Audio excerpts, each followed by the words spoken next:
Alors bonjour, que la paix et les bénédictions de Dieu soient avec tout le monde. J'espère que vous allez bien. Moi je vais très bien.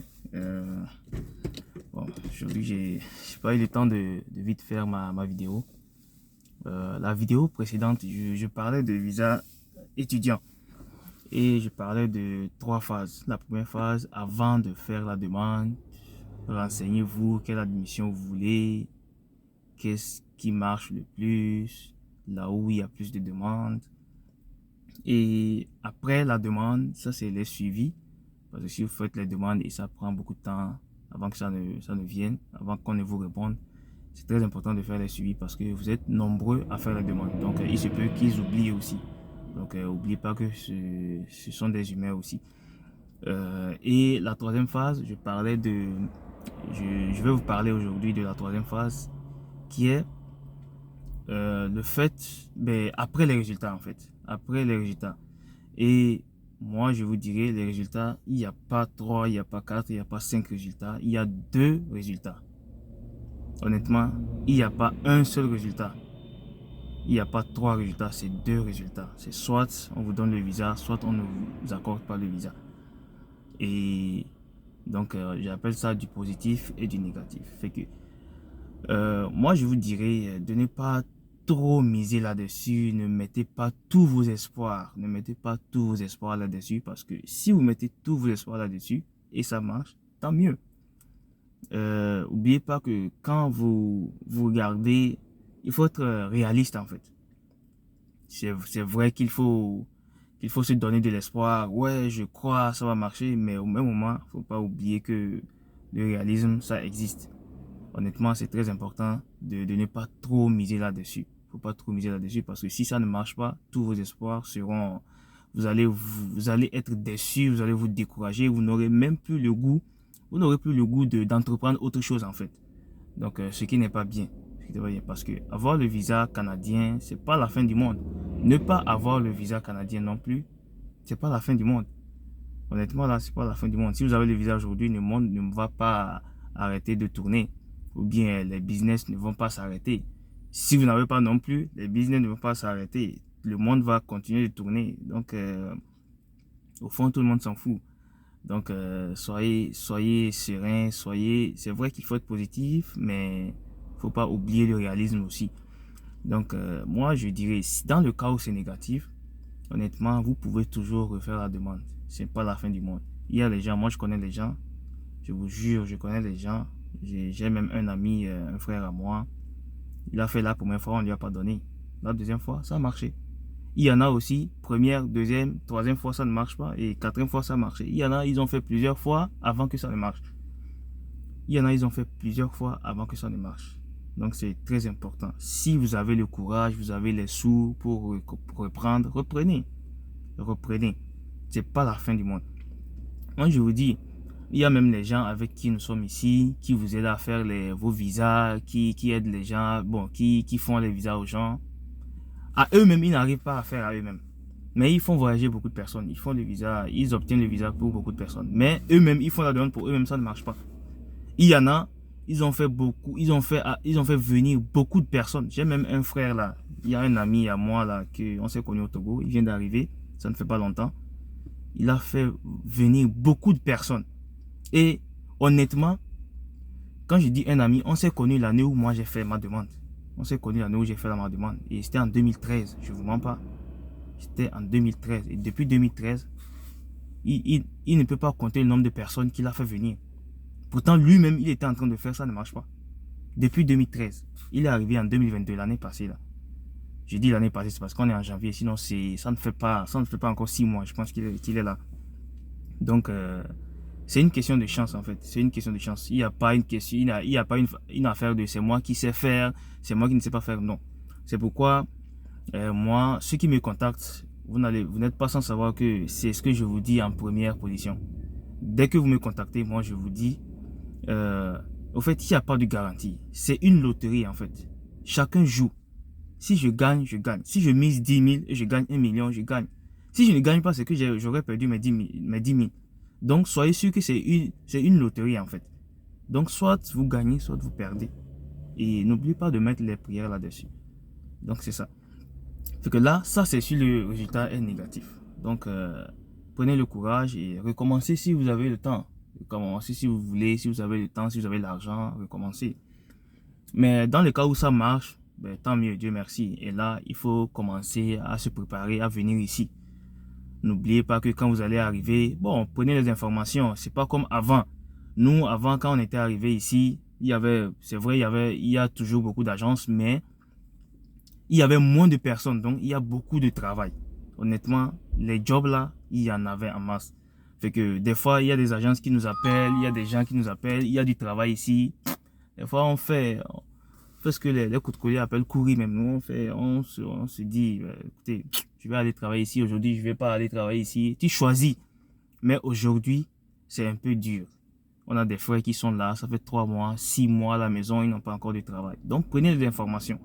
Prenez les informations avant de venir. Ne prenez pas votre visa, achetez votre billet d'avion et embarquez et arrivez. Non, ça ne marche pas comme ça. Ça ne marche pas comme ça.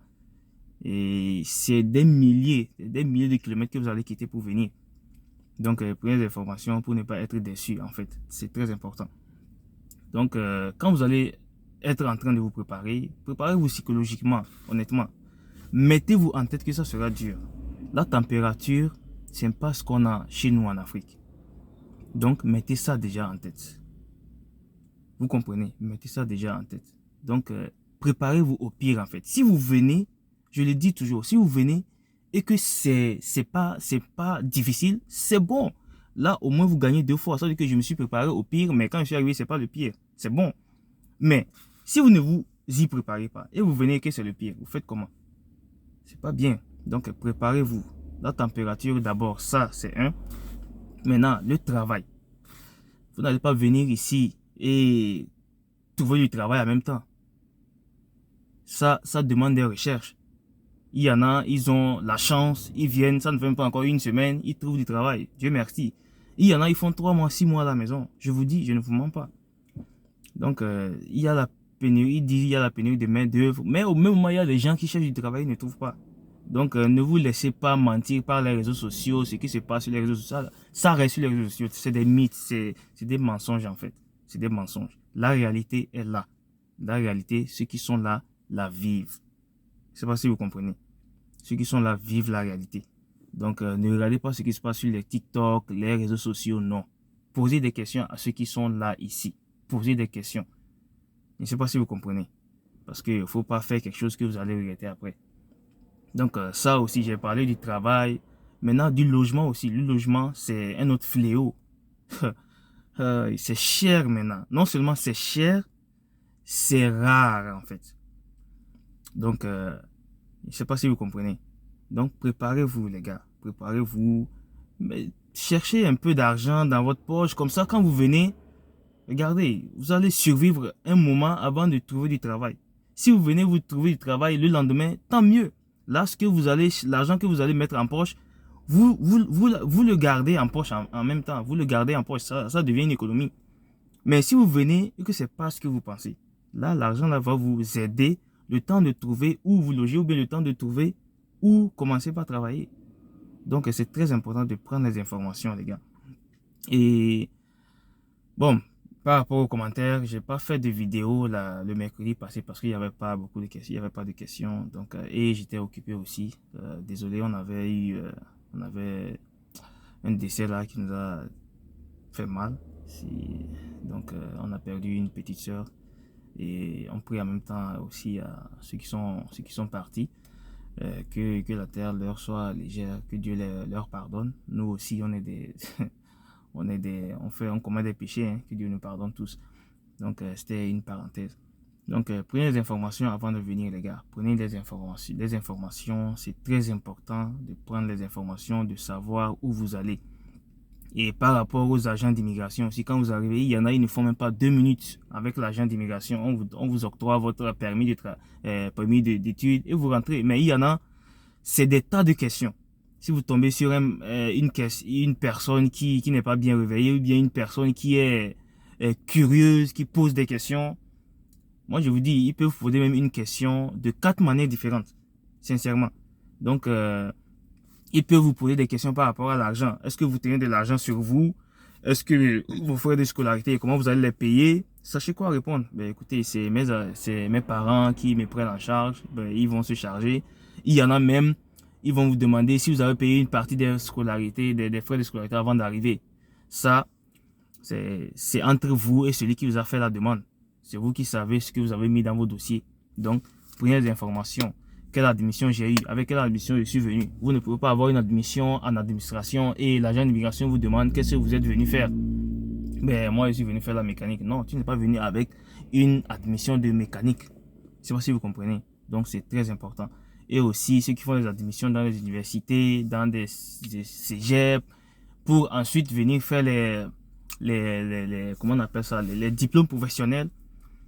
C'est très important de réfléchir parce que là aussi, il y a une question de chance parce que là, ils sont en train de sévir. Ils sont en train de sévir parce qu'ils ont constaté aussi qu'il y a beaucoup de personnes, beaucoup d'immigrants qui rentrent sur le sol canadien et qui ne font pas ce qu'ils, c'est-à-dire que ce qu'ils ont dit qu'ils sont venus faire, ils ne le font pas. Il y en a, c'est les étudiants. La plupart, c'est les étudiants. Ils disent qu'ils viennent étudier, mais c'est une manière de rentrer ici. Donc, préparez-vous avant d'arriver. Préparez-vous à des questions. Ayez de bonnes réponses. C'est très important avant de venir. Comme ça vous évite des... Moi, il y a l'autre fois quelqu'un qui m'a posé la question à savoir est-ce qu'on peut déporter quelqu'un parce qu'il a mal répondu. Oui. Moi, j'ai déjà vu. J'étais allé prendre un petit frère qui est arrivé. Il avait à côté de lui un ami. Ils se sont connus dans l'avion. C'est l'ami qui lui racontait que ça fait la deuxième fois que lui vient. La première fois que lui était venu, l'agent d'immigration lui avait refusé parce que lui n'a pas bien répondu aux questions. Vous comprenez, non? Et on lui a dit de partir. On lui a renvoyé. Et il s'est repréparé, il est venu. Et là, ça a marché, il est rentré. Vous voyez, non? C'est très important. C'est très important. Il y en a même, c'est à cause de leur rentrée. On vous dit, bon, monsieur, votre rentrée est passée. Qu'est-ce que vous faites ici à cette heure? C'est comme si vous devez commencer la rentrée en janvier. Vous arrivez ici en mars. Vous faites quoi ici en mars? On vous rapatrie. Donc, si vous savez que votre rentrée est passée, il arrive que le visa soit sorti après la rentrée. C'est normal. Des fois, ça prend du temps. Il y a beaucoup Et je vous dis, patientez, patientez. Patientez. Ceux dont le visa, ça ne prend pas du temps, vous avez la chance. Ceux qui n'ont pas la chance, vous patientez. Parce qu'il y a beaucoup de demandes. Même les admissions maintenant, les admissions, des fois, les admissions de 1 semaine, 2 semaines. Maintenant, les admissions prennent 2 mois, 3 mois avant de sortir. Le CAQ, des trucs comme ça. Ça prend du temps. Donc, patientez, patientez. Je ne sais pas si vous comprenez. Patientez et continuez à prier. Donc, c'est ça. Maintenant, par rapport aux agents d'immigration, eux aussi, il faut les mettre dans vos prières. Priez de tomber sur quelqu'un qui est gentil, qui ne pose pas beaucoup de questions. Et c'est mieux d'avoir des réponses avant d'arriver. Il y a un petit frère que j'ai accueilli l'autre fois et qui est arrivé. Je lui ai donné toutes les réponses, toutes les questions possibles. Quand il est arrivé chez l'agent d'immigration, il n'a même pas fait 1 minute. On ne lui a pas posé ces questions. Dieu merci. Mais si on lui aurait posé les questions, il allait répondre. Je sais pas si vous comprenez. Donc, c'est très important d'être outillé avant d'arriver. Et ne faites pas des valises faramineuses ou bien comment on appelle ça. Non, je mets du spaghetti, du riz, du haricot. Non, non, ça ne sert à rien. C'est vrai que c'est cher partout, mais quand vous allez arriver, vous allez voir. C'est quelque chose que vous pourrez faire. Vous voyez, non, parce que des trucs comme ça va remplir vos valises pour rien. Alors qu'il faut amener les vêtements. Il faut amener les vêtements. C'est les vêtements qui vont vous sauver. Si vous n'allez pas porter un vêtement 1 mois, 2 mois, non. Il faut amener beaucoup de vêtements. Des jeans, des sous-vêtements, les survêtements, des bonnes chaussures. Je ne sais pas si vous comprenez. C'est très important. Parce que c'est des choses qui coûtent cher. Sinon, la nourriture, vous allez vous en sortir. Vous allez vous en sortir. Donc, bon, c'est ça. Si vous avez des questions, n'hésitez pas. Et par rapport aux frères qui m'ont dit de faire des vidéos aussi avec, c'est-à-dire de faire des vidéos en leur montrant en même temps comment faire la demande, des trucs comme ça. Je vais le faire. S'il plaît à Dieu, je vais le faire. C'est juste que j'ai pas encore eu le temps. Mais par la grâce de Dieu, je vais le faire. Si ça va aider certaines personnes. Je sais pas si vous comprenez. Et n'hésitez pas à aimer, à envoyer, partager la vidéo. Et abonnez-vous à la chaîne. Abonnez-vous à la chaîne, c'est très important. Ça va aider la chaîne. L'algorithme de YouTube, ça fonctionne comme ça. Donc voilà, c'est pas, la vidéo tire à sa fin. Si vous avez des questions, posez-moi les questions dans les commentaires. Vous avez mon courriel aussi, écrivez-moi, ça me ferait plaisir. Et ceux qui m'écrivent aussi comme quoi, bon, ils ont besoin des gens pour leur faire, Écrivez-moi, vous avez mon courriel. S'il y en a qui ont besoin de mon numéro, je vais leur donner mon numéro. Comme ça, moi, je vais vous mettre en contact avec ceux qui le font. Et ceux qui le font, je vais toujours le dire, ils ne font pas de miracles. Ils ne font pas de miracles. Soyez patient. Si on vous dit de payer l'argent et ils vont vous faire des choses, ça dépend. Ça dépend. On ne peut pas vous dire de payer 10 millions ou bien 3 millions. Non, non.